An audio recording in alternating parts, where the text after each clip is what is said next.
Wow. Way cool. Hey Angela. Come here. Take a look at this cool new Promise E feature. It is a wire sizing tool. It looks really nice outside. What are we doing in here? Okay, Dwight, what do you have? This tool really rocks. A wire sizing tool. Huh? Built right into Bentley substation and Promise E.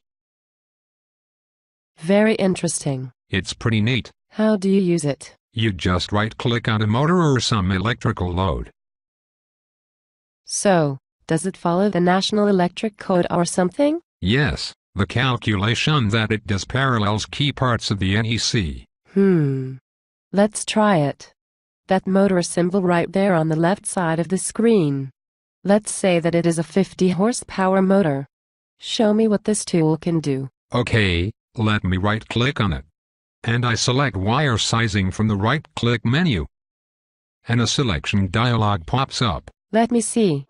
It looks like I can select from a list of motor sizes based upon system and rated voltage. Yep, and motor type. Like induction or synchronous. And the size. Single or three-phase. Selecting the motor load from the list provides the full load amps, or I can just type in the nameplate amps. And that's the key, right? Yes, I think so. The load's full load amps drive the rest of the tool for wire sizing and even sustainability. Code word. Green. Bingo. Ouch. Scrolling down to 460 volts and 75 horsepower, three-phase. I said 50, but let's go 75. There, select and it shows 96 amps, yep. And it multiplies that value by 125% to obtain the maximum load amp value of 120 amps. That fact follows the NEC electrical code. That's good. Nice. On to the next tab on the dialog. Wow, it already has sized the minimum default wire size. Wire size 1 aught.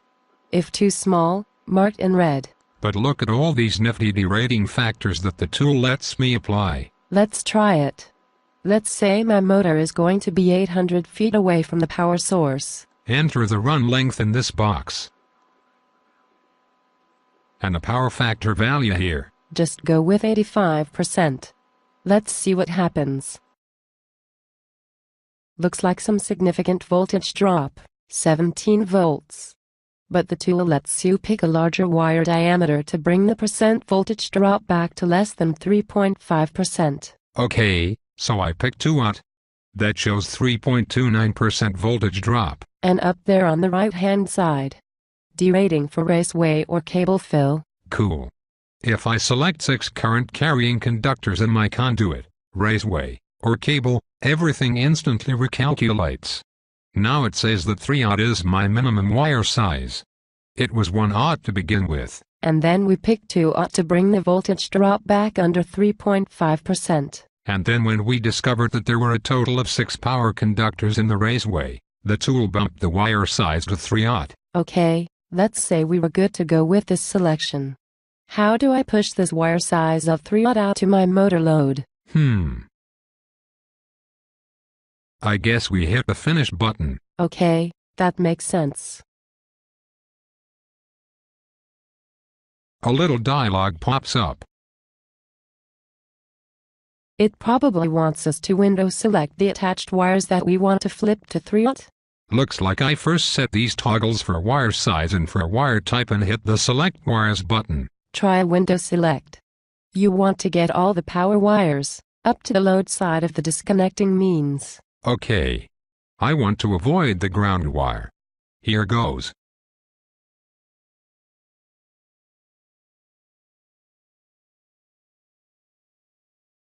Window higher. Higher. Okay, now right-click. Dialog reappears. Hit the update button. Okay, well, guess I can hit close. That seemed pretty smooth. Let's see if the wires now show a wire size of 3 aught. Okay, I highlight one of the wires. Then right-click and select Edit Wires. Dialog pops up. Yep, there it is, 3/0. Check up higher.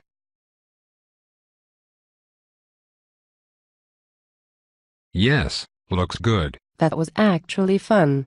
Let's do it again. Right-click on that motor symbol again. And select Wire Sizing from the right-click menu. The dialog reappears. Okay, there's our 3/0 wire we previously selected. Wow. Look at this here. You can select between load types: constant power, constant impedance, and constant current, and each probably impacts the dynamics of the voltage drop calculation. Let's try it. The voltage drop for our 3/0 is 12.58 volts. Flip the toggle to constant kVA, more akin to the behavior of an induction motor. Okay. Wow, everything recalculates. The voltage drop in the wiring increases from 12.58 to 12.94 volts. It's because with the constant power or kVA, the amps drawn by the load have to go up to compensate for the reduced voltage reaching the motor. Right. The definition of constant kVA, the tool shows that the adjusted amps is now 98.78 instead of the original 96 amp full load we started with. Try constant impedance. I'll bet the adjusted amps will go the other way due to the reduced voltage reaching the load. Bingo. Adjusted amps drops below the 96 full load amps and the voltage drop is now down to 12.24 volts. Elegant. And look here. The raceway material type also has a small effect on the voltage drop calculation. Steel, aluminum, or PVC each has a small effect on the voltage drop calculation. Very flexible. What's this toggle? Oh wow. You just flipped it to paralleled conductor mode. Auto calculates multiple smaller conductors per phase. Looks like you could go back to 1/0 if you specify 2 conductors per phase. Nice. And this third tab of the dialog analyzes the sustainability options. Wow, look at all this cool data. Hey, we're right up against lunch. Let's get some sustenance and then come back and look at sustainability. Sounds good. Bentley Substation and Promise E, looks like you have a very neat tool here.